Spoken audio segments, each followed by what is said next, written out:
The phone fell from my hand somewhere between the bedroom door and the window. I remember the screen cracking against the hardwood floor because sound travels differently when you're in shock. It echoes in ways that feel significant, like your brain is grasping for any detail that makes sense. 3 months of unemployment. 3 months of networking calls and portfolio reviews and interviews that ended with polite rejections. I'd finally scheduled a meeting with a firm for the following Monday. New opportunity. Fresh start. That was supposed to matter. That was supposed to change things. Instead, I was learning that the world could change in ways that had nothing to do with my carefully constructed plans. The hands came through the window, reaching across the sill with startling precision. I'd been asleep maybe 3 minutes when the glass broke. Not a smash, something calculated. A circle cut cleanly from the lower pane with tools I didn't recognize and wouldn't understand until much later. 1 hand, then 2. Then suddenly there were bodies moving through my apartment with the efficiency of people who had done this before. They moved like water finding cracks. Something that could be transported. The vehicle was industrial. I caught that much before consciousness started fragmenting. Metal walls. The smell of diesel and salt. Something about the temperature suggested we were near water. My mind, still partly aware despite the chemicals, tried to construct meaning from sensory data. Harbor? Port? The thought that should have comforted me, that being near a populated area meant rescue, safety, instead crystallized into something closer to terror. If we were at a port, we were near transportation. We were being moved. The container door, because that's what it was, I understood this immediately, closed with a sound like finality given physical form. A bolt slid into place. The darkness that followed wasn't the darkness of night.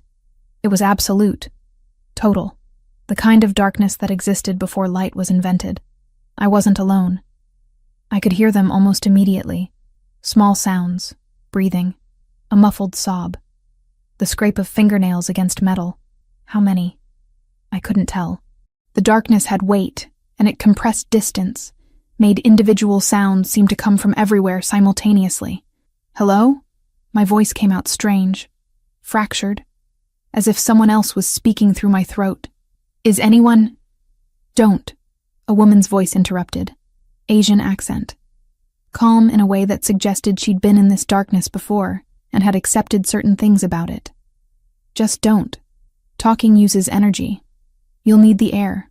The engine started. A deep vibration that traveled up through the container floor and into my bones. My stomach registered the motion before my brain caught up. We were moving, being transported somewhere.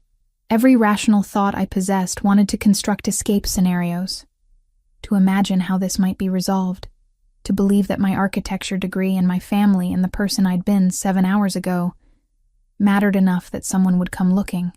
I didn't believe any of it. The other woman who'd spoken, she said her name was Camilla, though I wondered if it was true or a protective fiction, told me we were being trafficked. The word hung in the darkness between us like something toxic that shouldn't be named but had to be. Trafficked. The kind of thing you read about in news articles, in reports about organizations that seem to operate in other countries, other worlds. Not Boston. Not your apartment with the view of the common and the small kitchen you'd decorated carefully during a moment when you still believed the future would look a certain way. How long have you been? I started. 6 months, Camilla interrupted. Maybe longer. Time works differently here. You stop counting days. You stop believing that the counting matters. There were 4 others. I couldn't see them, but I counted the breathing patterns. One of them wasn't breathing normally. Shallow, rapid. The sound of someone in panic that had crystallized into a permanent state. Another was completely silent, which somehow felt more disturbing than the crying.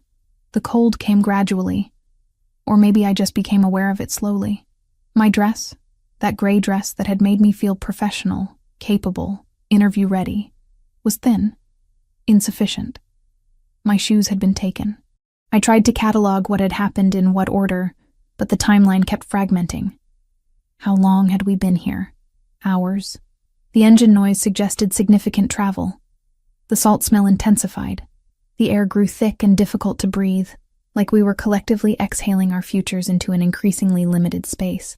One of the silent women started moving. not escaping, just shifting, pressing against the container walls as if she might find a give, some weakness in the construction. There wasn't any. This container had been built to hold cargo. We were cargo now. "They're taking us to the docks," Camilla said. She was sitting near me, close enough that I could smell her. Fear, yes, but also resignation. At least that's what happened to me. They collect us, transport us by ship, then transfer to distribution. Distribution to where? Anywhere that pays. The words didn't fully process. Or they processed, but my mind refused the full implications. I'd read about trafficking. I'd seen documentaries. I'd felt the appropriate emotional response to other people's tragedies, but I hadn't believed, in any fundamental way, that it could happen to me. That the thing your parents warn you about, that feels abstract and distant when you're an employed 26-year-old professional, could become your actual reality in the span of minutes. I was learning otherwise. Hours accumulated, or what felt like hours. The container shifted occasionally. Loading operations, Camilla explained in her flat voice. More people were added. We made room for them because we had no choice. The air became increasingly difficult. Someone was crying constantly now, not just tears. Full-body sobs that shook the entire container because sound amplifies in confined spaces. I wanted to comfort her. I tried to reach toward the sound.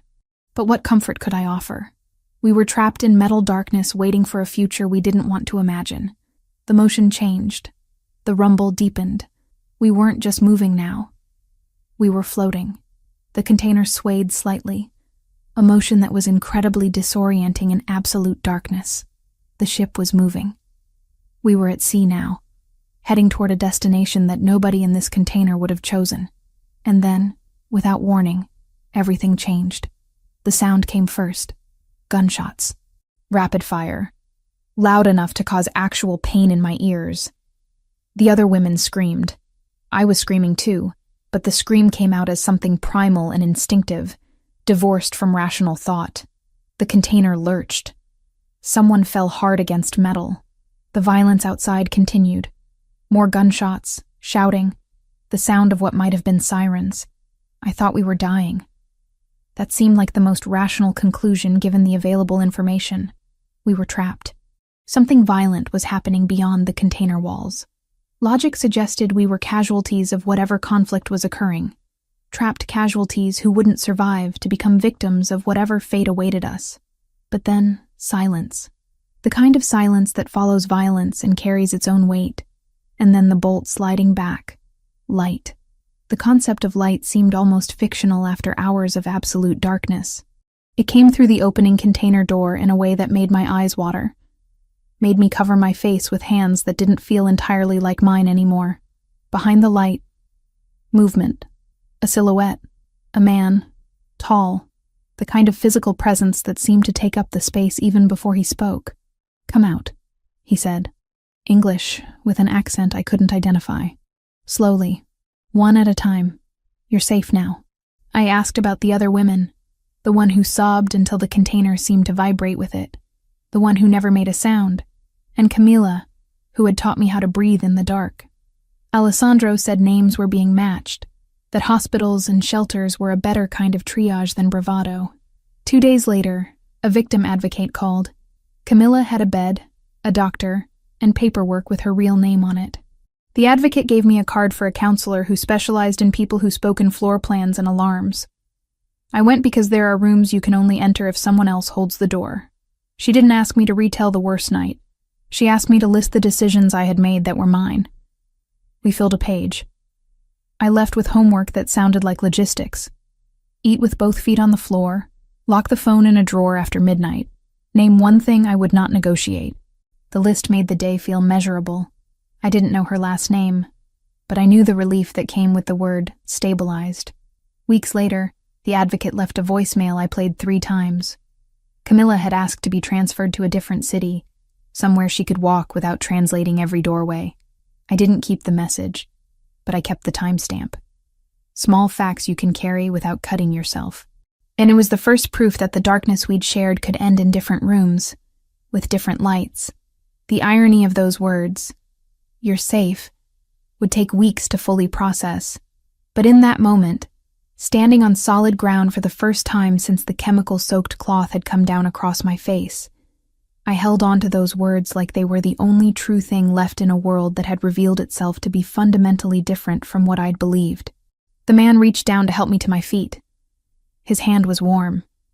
His eyes were dark brown, impossible to read. Behind him, federal agents were securing the dock, covering bodies with tarps, securing the scene of violence that had apparently been my salvation. "What's your name?" he asked.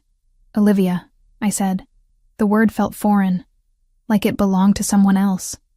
Someone who'd had a future planned out, an apartment, an interview scheduled for Monday. "I'm Alessandro," he said. Alessandro came by in a jacket that made him look like a decision someone else had already made. He stayed at the threshold the way people do when they know they've taken too much space before.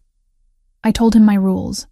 No surprises, no midnight plans announced at 11:59, and if he needed to choose between Empire and Oxygen, he'd choose Oxygen. He said that wasn't how empires worked. I said then it wasn't my problem to fix. He laughed once, the good kind, the kind that admits the room just changed, and nodded. We shook on it like it was business, because it was. "You're coming with me." It wasn't a question. But then again, I wasn't really in a position to ask questions anymore. I followed him toward whatever came next, understanding only that everything I'd been was now behind me, sealed away in that metal container like a past that could never be fully recovered. The car ride took approximately 40 minutes. I know this because the part of my mind that wasn't in complete dissociation kept counting. 40 minutes meant distance. Distance meant they couldn't bring me back immediately. Distance meant something, or nothing. My brain kept grasping for logic in a situation that had revealed itself to be fundamentally illogical. Alessandro sat across from me in the back seat of a black SUV. He didn't speak during the drive. Neither did the two men who flanked him. I watched the city of Boston blur past the tinted windows, trying to construct meaning from what I was seeing. We were heading west, away from the water. "The penthouse," he'd said. His penthouse. "Why did you stop them?" I asked at some point during that 40-minute drive. My voice sounded strange, hollowed out. "Because they were operating in my territory," Alessandro said simply. "Russian cartel. They didn't have permission." Permission.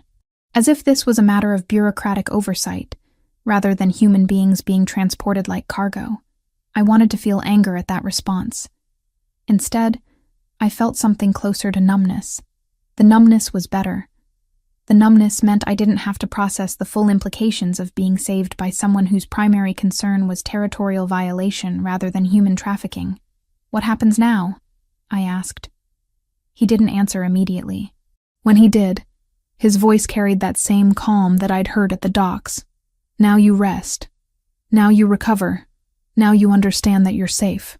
The penthouse occupied the top floor of a building in Back Bay. Floor-to-ceiling windows. Modern furniture arranged with geometric precision. Art on the walls that probably had artist names and exhibition histories attached to it. It was beautiful in the way expensive spaces are beautiful. Carefully curated, void of genuine comfort, designed to communicate wealth rather than provide sanctuary. "You'll need medical attention," Alessandro said as soon as we arrived. It wasn't a question. He was already on his phone, already arranging things. A doctor arrived within the hour. I texted my mother a photo of the skyline because words felt like a courtroom I wasn't ready to enter. She called in seconds. I didn't tell her about the container. I told her I was safe, that I'd explain the rest when I had language that didn't taste like metal. She believed me the way only mothers do. On credit, with interest. A woman in her 60s who didn't ask questions, just examined me with professional efficiency. Checked for signs of injury, drew blood, asked me to follow her finger with my eyes, listened to my heart. The chemical I'd been exposed to had metabolized already. No permanent damage. Lucky. Lucky. That word seemed obscene in context. The doctor left medications and instructions. Hydration. Rest. Trauma responses were normal. The medications would help with sleep if I found myself unable to achieve it naturally. I didn't tell her that sleep seemed impossible. That closing my eyes meant returning to the container, meant experiencing the darkness over and over. Alessandro showed me to a bedroom. Guest room, he called it, though the size of it suggested it could accommodate an entire apartment. Fresh clothes were already laid out on the bed. Not my clothes. Clothes that fit me perfectly despite the fact that no one had taken my measurements. Soft fabrics, earth tones, a cream-colored sweater, warm brown pants. The kind of clothes meant to soothe, meant to communicate that I was in a space where comfort mattered. "There's a bathroom through there," Alessandro pointed. "Shower if you want. Everything you need has been provided." I showered for 45 minutes. The water pressure was incredible. The hot water endless. I stood under the spray and tried to wash away the smell of the container, the residue of chemical exposure, the feeling that something fundamental in me had been damaged irreparably. The water ran clear. My skin emerged clean, but the feeling persisted. The penthouse had guards. I understood this gradually over the first few hours. Men positioned at the entrance. Men in the hallway outside my bedroom. Men visible through the windows standing on the building's perimeter. They weren't treating me as a guest. They were treating me as something that required security, something precious, or something dangerous. I couldn't decide which. Alessandro visited me that evening. He brought food, soup, bread, simple things. He set the tray on the desk and observed me with those dark brown eyes that were impossible to read. "Eat," he said. "Your body needs fuel." "Why am I here?" I asked. The question I'd been avoiding since we left the docks. "Because you need protection," he said. "From what? From who?" "From the people who put you in that container. From people who might try to do it again. From the uncertainty of your position." He paused. "From yourself, perhaps. The impulse to make decisions from a place of trauma rather than clarity." "I don't know you," I said. It seemed important to state this fact. Important to establish that the gratitude I felt for not being trapped in darkness anymore didn't erase the fundamental reality of our relationship. He was a stranger who happened to have been at a dock at a specific moment. "No," Alessandro agreed. "You don't. But I knew that you needed immediate protection, and that the systems designed to provide that protection would move slowly and create paperwork trails that other people could follow. So instead, you're here. You're safe. You're secure. You have time to recover before you decide what comes next." "Am I your prisoner?" I asked directly. The question seemed to amuse him slightly. "Do you feel like a prisoner?" "I don't know what I feel like." "Then let's establish this. You are not a prisoner. You're free to leave whenever you choose. The guards you've noticed are to prevent people from coming in, not to prevent you from going out. The medications the doctor left are optional. The food is optional. Everything is optional except one thing." "What's that?" "The understanding that leaving would be dangerous. That remaining under my protection, despite its complications, is safer than attempting to navigate the outside world at this particular moment." He left after that. The door to my room closed with a soft click. I sat on the edge of the bed and tried to decide if what he'd said constituted a threat or a statement of fact. The distinction seemed important and increasingly impossible to determine. That first night, I didn't sleep. I mapped exits in the ceiling's shadows the way I used to map galleries, egress, sightlines, choke points, because the body remembers what safety costs. I tried. The medications the doctor had left made sleep possible in theory, but my brain kept cycling through scenarios. The container, the darkness, the gunshots, Alessandro's face when he'd opened the container door, the expression in his eyes that contained something I couldn't quite name, protection and possession existing in the same moment, salvation that came with obligations I didn't fully understand. By morning, exhaustion had created a strange clarity. I understood that I was trapped, but not in the way I'd been trapped in the container. This trap was more sophisticated, softer, easier to convince myself might not be a trap at all. The penthouse was comfortable. The food was good. The guards were polite. The showers had excellent water pressure. But I was still trapped. And the man who'd constructed this particular trap was still a stranger. A stranger who'd apparently decided I was worth saving, or worth possessing, or worth something that I didn't yet have the language to describe. The federal agents arrived on the third day. 2 of them. A woman in her 40s with a sharp expression, and a younger man with a notebook. They sat in Alessandro's living room, not my bedroom, which suggested this was official in some way, and asked me to recount everything. I told them about the men coming through my window, about the chemical, about the container and the darkness, and Camilla and the other women, about the gunshots that had fractured the night and the moment the door opened to reveal Alessandro, standing silhouetted against dock lighting. What I didn't tell them was that I was beginning to understand the architecture of what had happened. The way Alessandro kept inserting himself into the conversation, not threatening, just present, just making clear through his proximity that whatever protection the federal system could offer, he could offer more, different, faster. "We're going to need you to testify," the female agent said. Her name was Morrison. She had kind eyes that didn't match the sharpness of her mouth. "We're building a case against the Russian operation, the trafficking network. Your testimony would be valuable." "Of course," I said. "There's protective custody available," Morrison continued.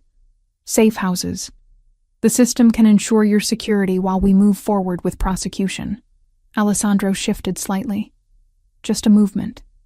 Just enough that I noticed and, more importantly, Morrison noticed that I noticed. "She'll remain here," Alessandro said quietly. "Under my protection." "That's not standard procedure," Morrison replied. She wasn't looking at him. She was still looking at me, trying to communicate something through eye contact, trying to tell me that I had a choice. "I'm aware," Alessandro said. "But this is what's happening." I should have objected. Some part of me understood that objecting was the rational choice, that accepting federal protection meant stepping outside Alessandro's orbit, meant reclaiming some version of agency and independence. But that part was quieter now, worn down by days of realizing that the system Morrison represented had failed to protect me when I was taken from my apartment, that the same system had failed to notice I was missing until I could no longer be ignored. "Olivia," Morrison said directly, "do you want to be transferred to a federal safe house?" I looked at Alessandro, not for permission, for clarity, for understanding of what refusing would mean. "I'll stay," I said. Morrison's expression shifted. Disappointment, understanding, recognition of a choice being made that she couldn't prevent. She set a business card on the table. "If you change your mind." She didn't push. She scheduled weekly check-ins, handed me a list of victim advocacy contacts, and made me promise, twice, that I'd call if the number ever felt like a lifeline instead of a formality. "If you ever feel unsafe, you call this number immediately." After they left, Alessandro didn't speak. He simply walked to the window and looked out at Boston stretching below us. His silence was worse than words would have been. It communicated that he'd expected this outcome, that my choice had been inevitable from the moment he'd opened that container door. "You know that testifying while under my protection complicates things," he said eventually. "That prosecutors will question your credibility. They'll suggest you're being influenced." "Are you influencing me?" "Of course," he said simply. "Through shelter, through security, through the understanding that the system that failed you once has structural problems that won't be solved by the time your case reaches trial. Yes, I'm influencing you, but not in the way they mean." The first probes landed on day 5. Nothing cinematic, just pressure where logistics are soft. Alerts, not alarms. We throttled it back with procedures and quiet calls. By evening, the point had been made on both sides, and the ledger was balanced. Not because law enforcement responded, because Alessandro's organization responded first. Property was secured, equipment was salvaged. The message was sent back through channels I didn't fully understand, but could recognize through context. This territory is not open for negotiation. 2 days later, I learned that Victor had been transferred to federal custody. Multiple charges: trafficking, conspiracy, money laundering. The Russian cartel's operation in Boston was effectively dismantled, not because of federal work alone, because Alessandro had decided it represented too much of an incursion into his territory. and had responded with organized force that left no ambiguity about who controlled what. I sat in the penthouse studying his face while he reviewed reports on a tablet. This was the man who'd saved me. This was also the man who'd systematically destroyed an entire organization. These two facts existed simultaneously and didn't cancel each other out. I need to understand something, I said. Why did you actually save me? Because the Russian cartel was in your territory, yes, but you could have addressed that without bringing me here, without protecting me. Why did you choose that? Alessandro set down the tablet. Because in that moment, when I opened the container, I saw someone who should not have been trapped, and I had the power to prevent that. The power to offer something the system couldn't. So I did. He paused. The territory issue is secondary. The protection you need is real. Both things can be true. I don't know if I believe that, I said. Believe what you need to believe, Alessandro replied. But stay, at least until the testimony is complete. At least until you've processed enough of what happened that you can make decisions from clarity rather than trauma. I agreed, because the alternative was stepping back into a world that had proven itself fundamentally hostile. I agreed, because safety, even safety constructed from complicated motivations, seemed better than the uncertainty outside these walls. I agreed because I was beginning to understand that Alessandro Ricci existed in moral spaces I'd never had to navigate before. Spaces where protection and possession weren't contradictory, where salvation came with obligations that weren't entirely clear. The penthouse felt different after that. Less like a prison. More like a strategic position. I was no longer just surviving. I was beginning to exist in the complications of Alessandro's world. And I was beginning to understand that stepping back into my previous life, if that were even possible, might require leaving behind the only person who demonstrated the power to keep me safe. The grand jury testimony took place on day 7. Federal prosecutors had been coordinating with Alessandro's lawyers for days, which seemed like an odd alliance, but made sense when you understood the mechanics of what was happening. The prosecution wanted convictions. Alessandro wanted the narrative controlled. Both objectives could be served by presenting documentation in a specific order, by curating what evidence was most visible, by allowing certain details to emerge while others remained strategically obscured. I sat in a conference room with Morrison and 2 assistant prosecutors while they prepared me. They were thorough, professional. They asked me to recall details from the container, details from the interrogations at the dock, details about the other women. They recorded my testimony. They reviewed it. They made suggestions about how to present information with maximum clarity and minimum ambiguity. What they didn't ask about was Alessandro. What he'd done. How he'd known to intervene at the precise moment. How an operation that the federal government apparently wasn't conducting had somehow resulted in the Russian cartel's primary asset being secured. The grand jury itself was anticlimactic. 12 citizens listening to my recounting of trauma. Listening to prosecutors present documentation that Viktor Sokolov had orchestrated a human trafficking operation spanning 3 continents. Listening to evidence of money laundering. Evidence of conspiracy. Evidence of coordination with other criminal organizations. By the end of the day, an indictment had been issued. Viktor Sokolov was in federal custody, facing charges that carried mandatory minimum sentences. The Russian cartel's operation in Boston was being dismantled in public filings, while the streets adjusted in private. The documentation was made public. The prosecution held a press conference, and I became visible. Not by choice, by design. Alessandro had made strategic decisions about where I should appear, what events I should attend. He'd arranged for me to be photographed at a charity function 3 days after my testimony. Me in a burgundy dress, not navy, not the color I'd expected to become defined by, standing beside him at a function benefiting trafficking survivors. The photograph made the evening news. The caption described me as a survivor, as someone who'd escaped the Russian trafficking network, as someone now under the protection of prominent Boston businessman Alessandro Ricci. "Why am I being used?" I asked him directly after seeing the photograph on the news. We were in the penthouse.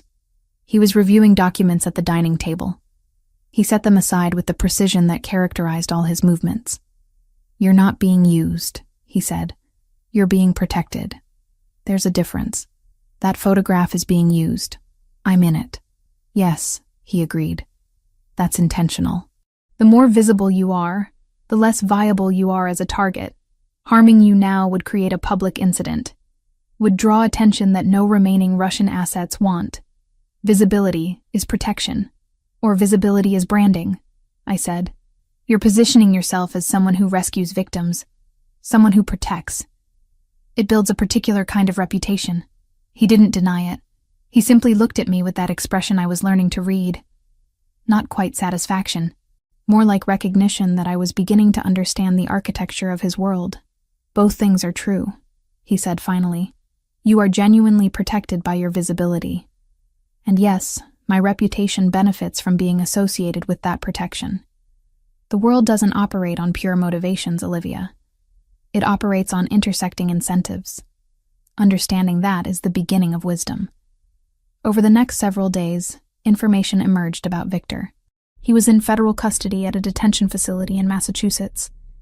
He was facing trial on 7 counts related to human trafficking, money laundering, and conspiracy. His bail had been set impossibly high. He wouldn't be making it. The Russian cartel's network in Boston collapsed almost immediately after his arrest. Lower-level operatives were arrested. Assets were seized. The operation that had taken me from my apartment was officially over. Federal authorities declared a victory. The news reported it as such, but something about it felt incomplete. I couldn't articulate exactly what at first. The logic was clear. Victor was captured. The cartel was dismantled. I was safe. But over the following weeks, I began to notice things. Calls Alessandro received from people I never saw. Meetings conducted in hushed voices in rooms I wasn't invited into. Men arriving and departing with urgent precision. The sense that while the Russian cartel's operation was indeed over, other operations were accelerating. "Are you consolidating power?" I asked him one evening. He was working late, reviewing financial documents. He looked up from his laptop. "The vacuum left by their collapse needed to be filled," he said. "Better by me than by someone else. Better organized. Better contained. You're expanding because they're gone." "Yes, that's not really about protecting me," I said. "That's about opportunity." "No," Alessandro corrected. "Protecting you is one thing. Expanding my organization is another. They're not contradictory. They're simultaneous. I can do both. I am doing both." I realized around day 18 that I'd moved into a different kind of cage. Not the container. Not even the penthouse with its locked doors and stationed guards. This cage was constructed from visibility and complexity, and the understanding that leaving would be far more complicated than remaining. The charity photographs continued. Events at which I was positioned next to Alessandro. Careful compositions that suggested rescue narrative. Suggested that this was a man who saved people. A man with power who used it benevolently. A man who was owed loyalty and gratitude and silence. I was becoming his proof of character. His investment in the narrative of being more than what he actually was. And the worst part was that the narrative wasn't entirely false. He had saved me. He had protected me. He had used intelligence and force to dismantle an organization that was destroying lives. He'd also used me to build his reputation. Used my trauma to create public positioning. Used my visibility to communicate messages about his power and his protection to everyone operating within his sphere of influence. When I tried to articulate this to him, he didn't defend himself. He simply looked at me with that expression of recognition. "You're beginning to understand how the world actually functions," he said. "Most people never do. Most people prefer their stories simple. Good and bad.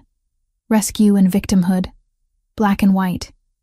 You're learning that everything is gray, that survival requires accepting complexity, that protection costs something. Usually agency. Usually the right to be entirely certain about your own positioning." Victor appeared in court 2 weeks after my grand jury testimony.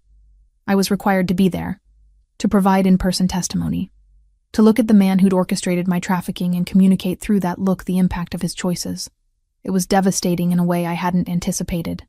Not because I felt vindicated. Because I understood that destroying him didn't undo what had happened to me. didn't return the version of Olivia who'd existed before the container, didn't make the penthouse less of a cage, even though it was infinitely more comfortable than the container had been. After the testimony, Alessandro met me in the courthouse hallway. He took my hand. It was the first public display of physical affection between us. The photographers captured it immediately. "You did well," he said. "I testified about being trafficked," I replied. "That's not performance. That's just survival. It's both," he said. "Always both. That's what you have to accept if you're going to stay." I understood what he was asking. Not for love, not even for genuine partnership, for acceptance of the architecture, for understanding that I existed now in spaces that couldn't be neatly categorized, protected and imprisoned, rescued and possessed, visible and invisible. I was learning to live in those spaces, learning to breathe in ambiguity, learning that the alternative to Alessandro's complicated protection was returning to a world that had proven itself far more hostile than any penthouse could ever be. The phone calls started around 3 a.m. I wasn't sleeping. I'd stopped sleeping predictably somewhere around day 9 of being in the penthouse. My body had developed an internal rhythm that bore no relationship to clock time. I'd wake at odd hours, sit at the window, watch Boston sleep below, try to convince myself that the life I'd lived before the container still existed somewhere in the city's geography. The calls were different, urgent. Alessandro took them in sequence in his office. I stood in the kitchen drinking water that tasted like nothing, trying not to listen but unable to avoid hearing fragments through the open doorway. 3 locations. Simultaneous. Economic pressure. Property damage. The Russian cartel wasn't finished. They were pressing back. "They're going after the warehouses," Alessandro said when he emerged from his office. He was already dressed, already moving with that particular kind of precision that meant decisions had already been made, and the restaurant in Seaport, and the construction management company in Cambridge. "Why?" I asked, though I understood. Retaliation. Response to Victor's capture. Demonstration that his imprisonment didn't mean his network had ceased to function. "Because they can," Alessandro said simply. "Because they need to communicate that Victor's capture didn't eliminate them entirely. Because I eliminated their primary operation. And they need to reclaim some version of dignity through economic disruption." He made phone calls. Not many. Just enough. Within 30 minutes, men began arriving at the penthouse. Not in dramatic waves, in small groups through different entrances. They came with the efficiency of people who'd been trained for emergencies. They received briefings from Alessandro, maps on screens, addresses, estimated damage parameters. Then they deployed. I watched from the living room as the penthouse transformed into a war room. Not literally. There were no weapons visible. Just men with phones and tablets coordinating with other men at identified locations. The precision was almost beautiful, almost clinical. Alessandro sat at the dining table with coffee that grew cold while he orchestrated. "Warehouse 1 is secure," someone reported through Alessandro's earpiece. "Construction site fortified," another voice confirmed. "Restaurant staff evacuated." A third communication relayed. Within 2 hours, property damage had been contained. Equipment had been salvaged or relocated. The economic impact the Russian cartel had attempted to inflict was significantly reduced. The message was clear. This territory belonged to Alessandro. His operations were protected. His security protocols were sophisticated enough to prevent the kind of harm that required advance notice and coordinated strikes. By dawn, the response was already being organized. Not through police, through channels I didn't fully understand but could recognize. Information was being sent back through intermediaries. Money was being moved. Pressure was being applied in directions that would make continued retaliation prohibitively expensive for whoever remained in the Russian hierarchy. "They'll try again," I said. It wasn't really a question. "Probably," Alessandro agreed. "But they'll do it knowing the cost. They'll calculate whether maintaining face is worth the economic disruption. Usually it isn't." 2 days later, Morrison called. Viktor Sokolov had been transferred to federal custody. Multiple charges: trafficking, conspiracy, money laundering, racketeering. The documents were being filed. The prosecution was accelerating. He would be held without bail. His assets were being frozen. His network was being systematically dismantled through legal channels. The news coverage was extensive. Photographs of Victor being transported. Commentary about the effectiveness of federal coordination with local law enforcement. No mention of Alessandro. No acknowledgement of how the specific timing of Victor's capture had coincided with the dock operation. No indication that systematic intelligence gathering had preceded the physical intervention. But everyone operating within Boston's criminal infrastructure would know, would understand the message, would recognize that someone with Alessandro's resources and sophistication had moved against the Russian cartel and won. Completely. Definitively.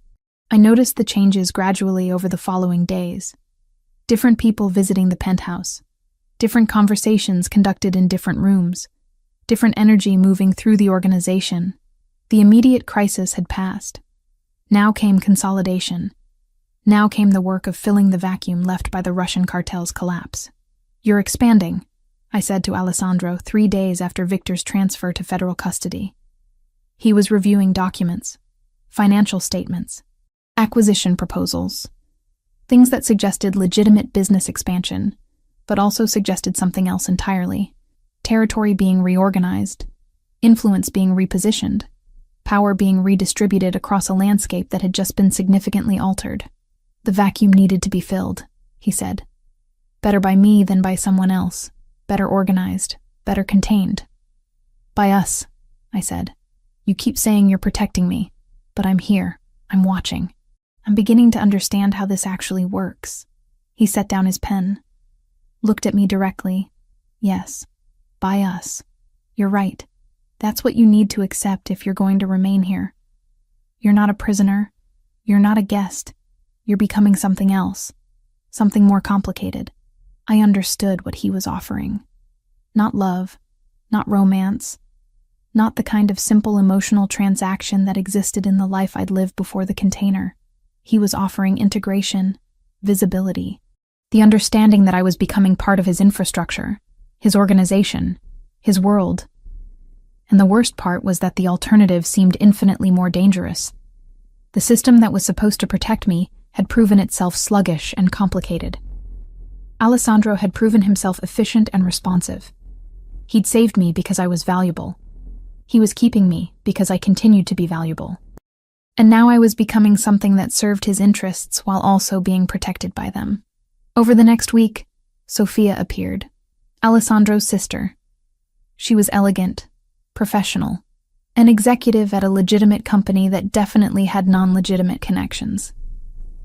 She visited the penthouse and sat across from me with an expression that suggested she understood exactly what my position entailed. He's not evil, she said without preamble. That's the first thing you need to understand. He's practical. He's intelligent. He operates within a system that requires certain moral compromises. But he doesn't prey on innocent people. That distinction matters. Why are you telling me this? I asked. Because you're staying, Sophia said simply. Because my brother has decided that you're worth protecting, which means you're worth integrating. And because I recognize that expression on your face. It's the same expression I had when I first understood what my family actually does. And the same expression I had when I realized that leaving was more dangerous than staying. She left the penthouse after less than an hour, but her words remained. Her recognition of my trajectory remained. The understanding that I was being offered a choice that looked like freedom, but was fundamentally a different kind of commitment. I stood at the window watching Boston's evening lights multiply across the darkness, and tried to decide if what was happening was rescue or capture or something else entirely that didn't fit neatly into existing categories. The container had represented one kind of imprisonment. The penthouse represented another. But somewhere between those two extremes lay a version of life that included agency. That included choice. That included remaining, because staying served my interests as much as it served his. And maybe that was enough. Maybe that was survival translated into something that could resemble a life. The news came through formal channels. Viktor Sokolov's trial date had been set. 7 months away. Enough time for discovery. Enough time for the federal system to build its case. Enough time for me to understand what my role would be. Enough time to decide if testifying in open court was something I could survive. Morrison visited 2 days after the trial date announcement. She brought documents, protective measures available to witnesses, options for testimony via closed-circuit television, options for anonymity in certain circumstances, options that suggested the federal government recognized that my visibility had become a liability rather than an asset. "You've done significant damage to the trafficking network," Morrison said, settling into one of Alessandro's designer chairs with the ease of someone accustomed to being in expensive spaces. "Your testimony at the grand jury was instrumental in securing the indictment. Your continued cooperation will be valuable during trial." "I understand," I said. "What you need to understand," Morrison continued, "is that your proximity to Alessandro Ricci has created complications. Defense counsel will argue that you're biased, that his organization has incentive to ensure your testimony aligns with his interests, that your presence in his home suggests improper influence. I'm here because I need protection," I said. The statement was true enough.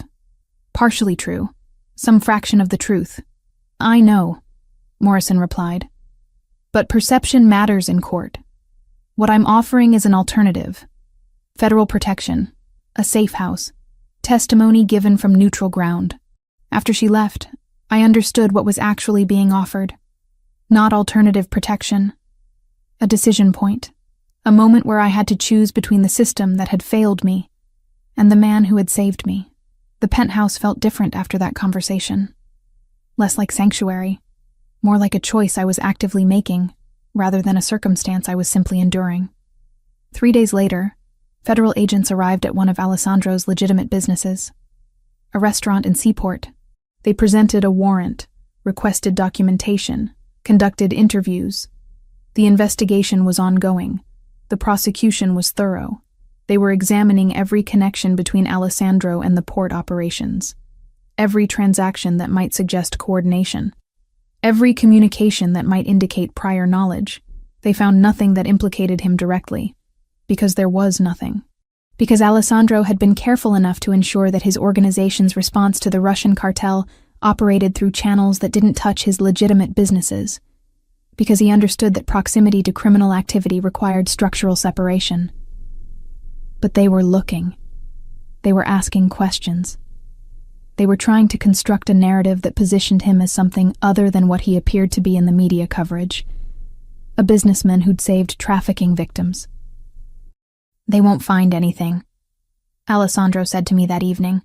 We were standing at the window watching Boston's skyline transition from day to evening, because I've spent decades understanding how investigations work, how evidence gets preserved, how testimony connects to documentation. I know the architecture better than they do. "Until they do find something," I said, "then we'll address it." He replied simply. The following week brought unexpected news. Victor had attempted suicide in his federal detention cell. Unsuccessful. He was now in medical observation. The news coverage was dramatic. Coverage of a man facing decades of incarceration choosing to end his situation rather than face trial. Coverage that suggested desperation. Suggested that the case was overwhelming. Suggested that conviction was inevitable. But it also meant my testimony would matter less. A jury seeing a suicidal defendant might assume guilt without needing extensive testimony. The case could resolve through plea negotiation. Victor might accept a deal rather than face trial. My visibility as a witness might become unnecessary. I realized around day 7 that I'd stopped counting the days since my rescue, that the timeline of my life had reorganized itself around Alessandro's operations, rather than around my own recovery. That my understanding of safety had fundamentally shifted from being about absence of danger to being about presence of power. "You need to decide," Alessandro said to me late one evening. He was reviewing financial documents. I was reading something that didn't require my full attention. "Are you staying because you feel you have no alternative? Or are you staying because you've decided this is where you want to be?" "I don't know the difference," I admitted. "One is imprisonment," he said. "The other is choice, even if the choice is complicated." Federal investigators returned to the penthouse 3 times over the following days. Morrison came with them once. They wanted to interview me about Alessandro, about our relationship, about whether I'd observed any criminal activity, about whether I'd been coerced into remaining. No, I answered to all of it. I haven't been coerced. I've been protected. From what? One of the investigators asked. From a world that's already proven itself hostile to me, I said. From people who are still in the Russian organization. From the uncertainty of whether the federal system can actually keep me safe. From the question of what comes next when the official protection ends and I'm returned to ordinary life. They didn't like that answer, but they couldn't refute it. By day 8, the federal investigation into Alessandro's operations had concluded without findings that would support criminal charges. The investigation into the Russian cartel would continue. Documentation would be assembled. Victor's trial would proceed.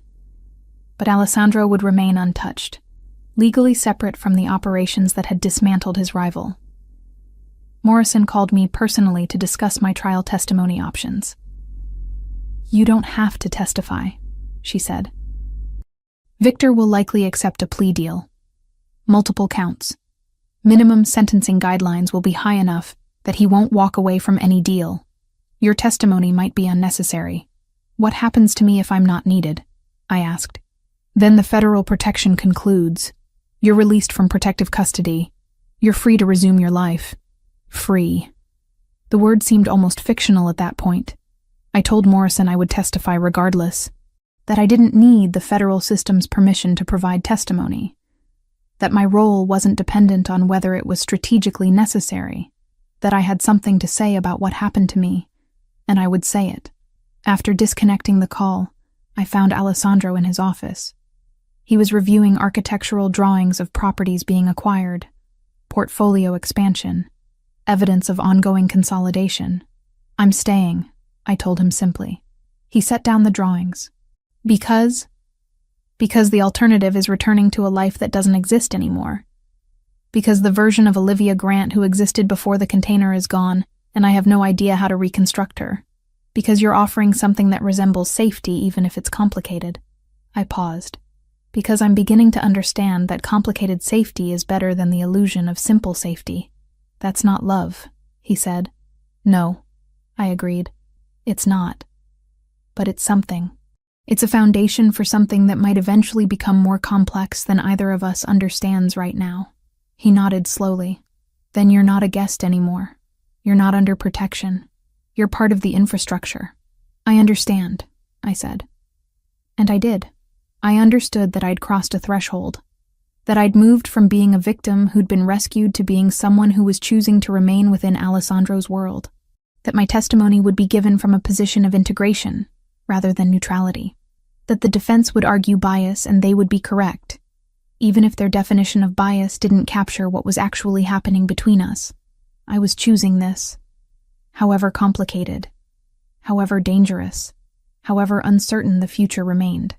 The negotiations took place over 3 days. Not in any formal sense. No lawyers.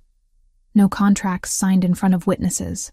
Just conversations between Alessandro and me that gradually shaped themselves into something resembling an agreement about what came next. I want to work, I said on the first day. We were in his office. Late afternoon. The Boston skyline visible through floor-to-ceiling windows. Doing what? He asked. Architecture. What I was trained for. What I was doing before the container. I paused. What I would be doing if my life hadn't been interrupted. He nodded slowly.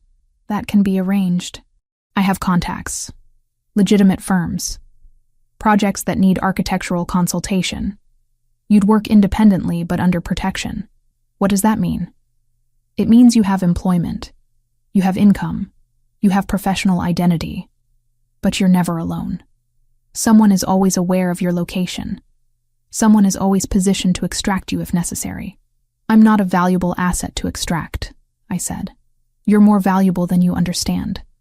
Alessandro replied. You're a witness. You're someone who can testify. You're also someone who's chosen to remain with me despite having federal alternatives. That choice has meaning. That choice requires protection. The second day brought practical considerations. Where would I work? Which firms? Which projects? We settled on a small architectural practice in Cambridge that specialized in sustainable urban development.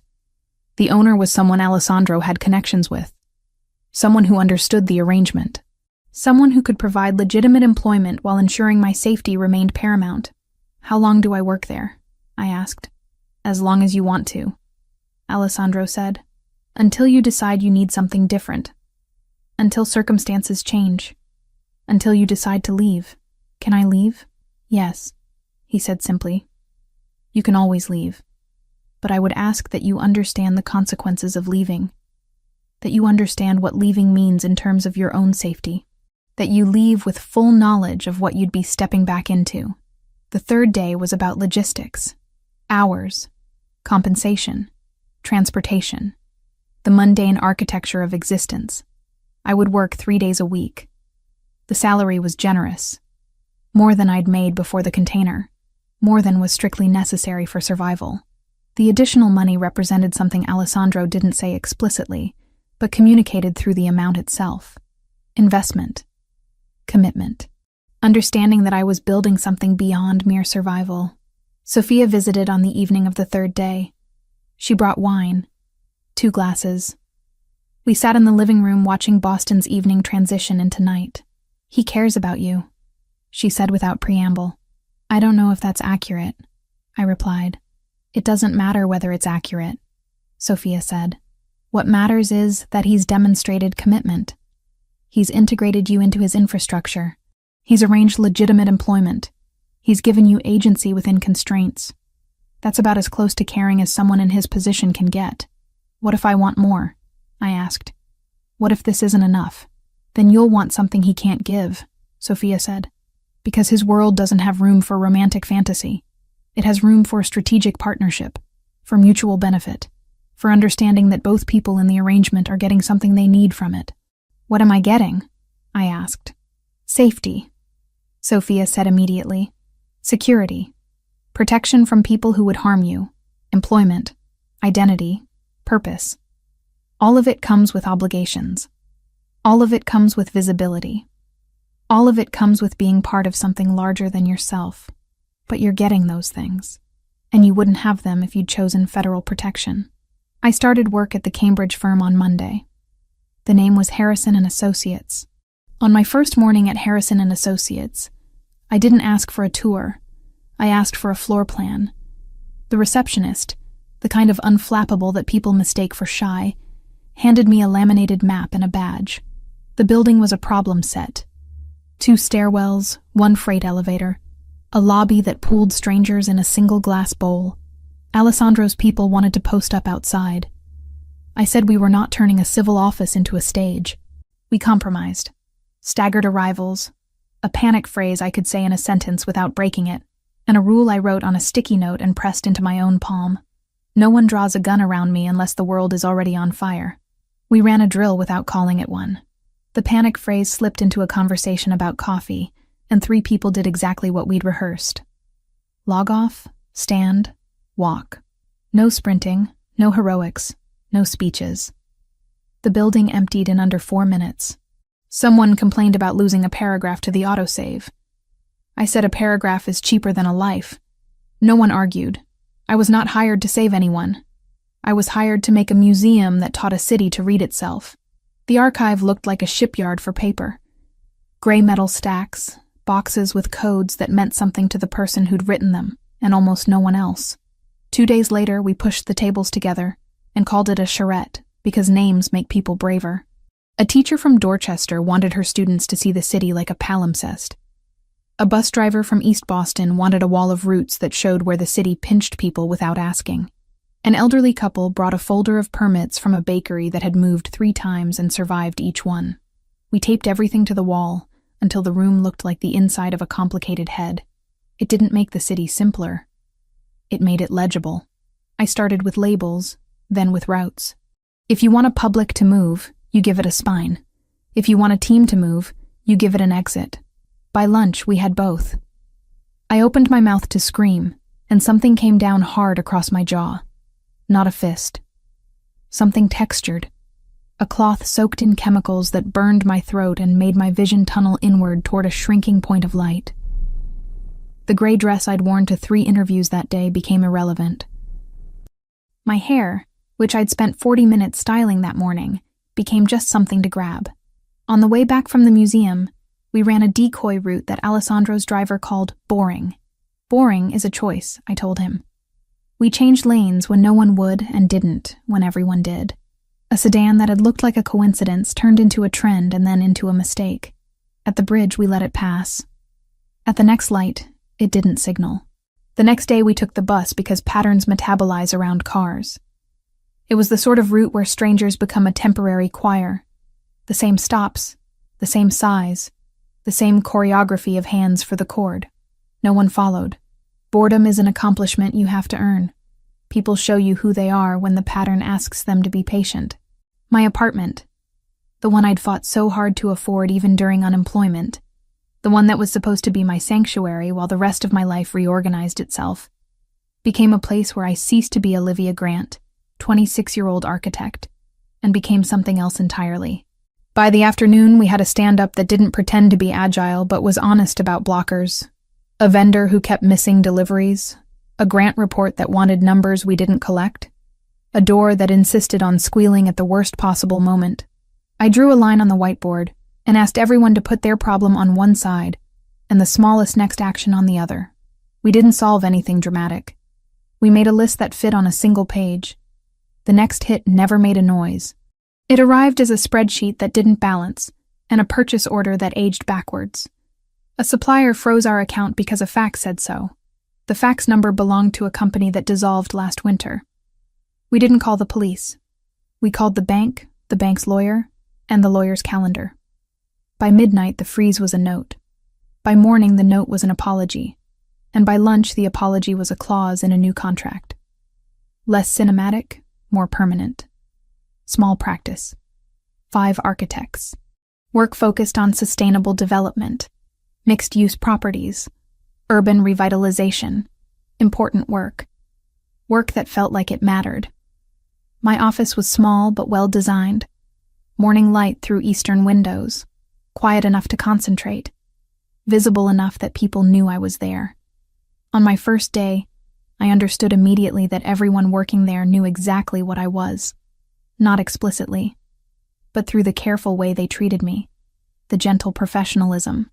The understanding that my presence in their firm represented something beyond normal employment. At lunch, the principal architect, a woman named Helena in her 50s, sat across from me in the break room. "Alessandro explained your situation," she said without preamble. "I want to be clear about something. You're safe here. Your work is legitimate. Your role is genuine. But you're also being protected. My responsibility is to ensure that protection doesn't interfere with the work you're doing." "What happens if it does?" I asked. "Then we adjust," Helena said simply. "We move your schedule. We adjust project assignments. We do whatever is necessary to maintain both the legitimacy of your employment and your safety." Over the following weeks, I began to understand how Alessandro's world actually functioned, how legitimate and illegitimate operations could exist in parallel, how someone could be genuinely interested in sustainable urban development while simultaneously running operations that operated outside legal constraints, how protection could coexist with purpose. I was working on a project involving a mixed-use development in Jamaica Plain when federal investigators returned to ask about my trial testimony timeline.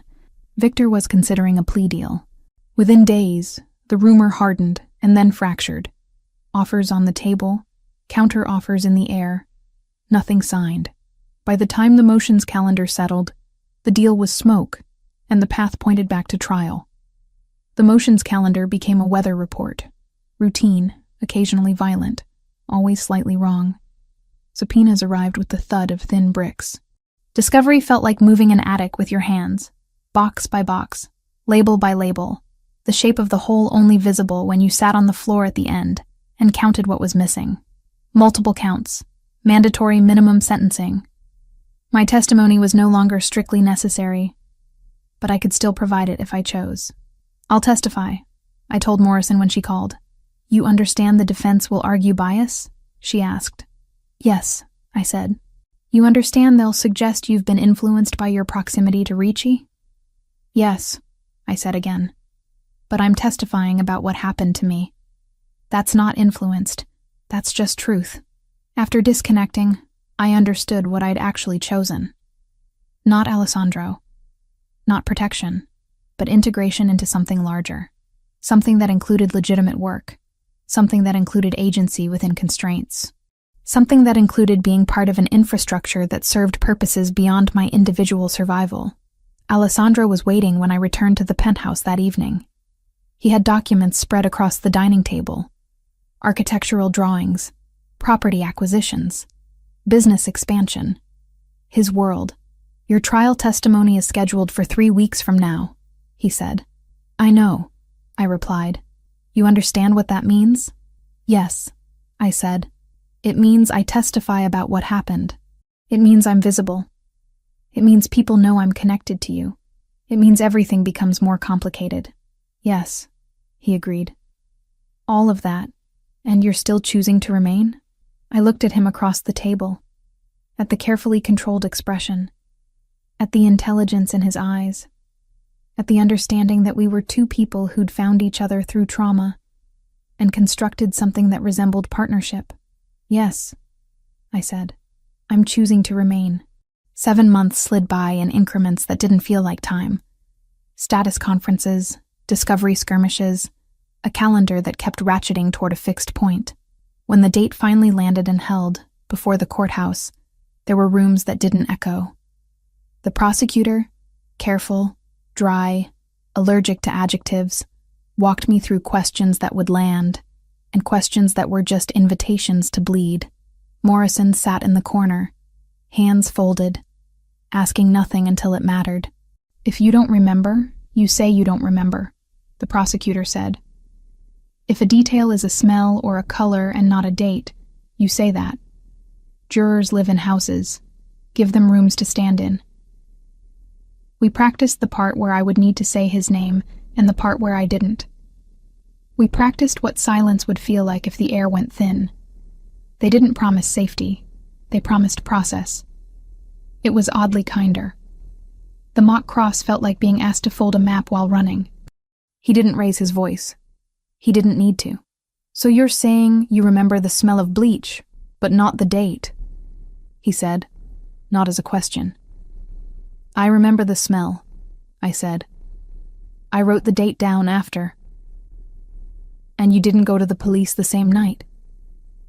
I went to the morning I could stand in a room without counting exits. He nodded like a metronome. Rhythm is a way to make people confess to tempo. We kept going until the answers stopped trying to be perfect and started being true. Morrison didn't correct. She added nouns, chain of custody, corroboration, scope. Words you can hang a memory on without making it carry more than it should. The courthouse was a different kind of cage. Glass and marble, and the formal architecture of justice. I sat in a witness room waiting to be called, and the irony wasn't lost on me. I'd spent the past 6 weeks working at Harrison & Associates on a sustainable development project in Jamaica Plain. 6 weeks of legitimate employment. 6 weeks of learning to exist in professional spaces. 6 weeks of building something that resembled a future. And now, I was back in the space where the past would be formally documented and set into the legal record. Morrison had prepared me. Prepared me again, technically, since I'd already testified before the grand jury. But grand jury testimony was different from trial testimony. This was public. This was Victor in the courtroom. This was defense counsel asking questions designed to undermine my credibility. This was the full machinery of legal process grinding forward toward whatever resolution it would reach. The defense lawyer was a woman in her 60s. Sharp, professional. She asked me to recount the container, to describe the conditions, to explain how I knew what was happening. And then the questions shifted toward Alessandro. You say you were taken from your apartment by men you didn't know, she said. Yes, I confirmed. And the next person you remember clearly is a man named Alessandro Ricci, who was at the dock when your container was opened. Yes. And you've been living in his home for the past 6 weeks? Yes. Would you characterize your relationship with Mr. Ricci as romantic? The question was designed to make me defensive. Instead, I answered with precision. I would characterize it as complicated, I said. He saved me from immediate danger. He's provided protection that I felt I needed. Our relationship exists in spaces that don't fit neatly into existing categories. The defense counsel didn't like that answer. She tried again with different phrasing, different angles, but my testimony remained consistent. I'd been trafficked. Victor's organization had orchestrated it. The Russian cartel had operated through specific channels. I'd seen specific evidence. By the time my testimony concluded, I understood that the defense wasn't actually trying to prove Victor innocent. There was no deal left to take. Whatever had been floated had collapsed under its own math. The defense was trying to establish that the prosecution's case relied on witnesses with questionable credibility, that my proximity to Alessandro created bias, that my testimony should be weighed with skepticism. It worked to some degree. The jury heard the questions. But the evidence was overwhelming. Victor's organization had operated the trafficking network. Documentation existed. Financial records existed. Communication logs existed. My testimony provided the human element, the story of what trafficking actually meant. The verdict came on a Thursday afternoon. Guilty on 7 counts. Mandatory minimum sentencing guidelines meant Victor would spend at least 40 years in federal prison. He would likely die in federal custody. The trafficking network he'd orchestrated was officially dismantled. Morrison called me to say the investigation was closed. The federal case was resolved. I was no longer officially a protected witness. I could do what I wanted with my life. "What do you want to do?" Alessandro asked that evening. We were in his office. He was reviewing documents. I was standing at the window watching Boston's lights multiply across the darkness. "I want to keep working," I said. "At Harrison & Associates. I want to keep living here. I want to understand what this becomes if we stop measuring it against what should be happening and just observe what is actually happening." He set down his pen. "You're saying you want to remain. I'm saying I want to build something," I clarified. "Something that extends beyond survival. Something that includes work. Something that includes partnership. Something that exists in the space between what the federal system offered and what I could have rebuilt on my own." Sophia visited 2 days after the verdict. She brought wine again. We stood on the penthouse balcony watching the city below. "He's invested in you," she said. "Not just financially, strategically. He's positioned you in a way that protects his interests while also protecting yours. That's significant. What if it doesn't work?" I asked. "What if this arrangement becomes untenable? Then you leave," Sophia said simply. "But you leave with resources. You leave with legitimacy. You leave with a professional history that's clean. You leave with options that you wouldn't have if you'd made different choices." Over the following months, my life developed shape and structure. 3 days a week at Harrison & Associates, working on projects that mattered. 3 evenings a week in Alessandro's penthouse. Weekends that belonged to both of us, and to neither of us simultaneously. Sophia became something like a friend. She understood the architecture of what I'd chosen, the compromises it required, the benefits it provided. Federal investigators came one final time. They wanted to close their investigation files. They asked if I'd experienced any pressure to alter my testimony, if I'd received compensation beyond the housing and employment Alessandro had provided, if I felt I'd been coerced in any way. No, I answered to all of it. I testified truthfully about my experience. I remained in Mr. Ricci's home because I felt it was safer than the alternatives available to me. I accepted employment because I wanted to work. None of this represents coercion. They recorded the statement. They closed the file. My status as a trafficking victim officially transitioned to my status as a professional who'd survived trafficking and rebuilt a functional life. The mixed-use development project in Jamaica Plain moved forward. My architectural work was solid, legitimate, visible in professional portfolios and publications. I began receiving other project inquiries from firms that understood the value of working with someone who'd been publicly associated with surviving trafficking. My professional credibility increased. By month 9, Alessandro introduced me to a commercial property opportunity, a warehouse renovation project in Seaport. Legal project. Clean documentation. But positioned in a location that happened to be strategically important to his operations. He was offering me the opportunity to develop legitimate expertise in an area that served both my professional growth and his organizational interests. "This is the beginning of actual partnership," he said when he presented the opportunity. "Not protection, not arrangement. Partnership." I understood what he was offering. Not love in the romantic sense, but integration. Genuine partnership where both people's interests aligned.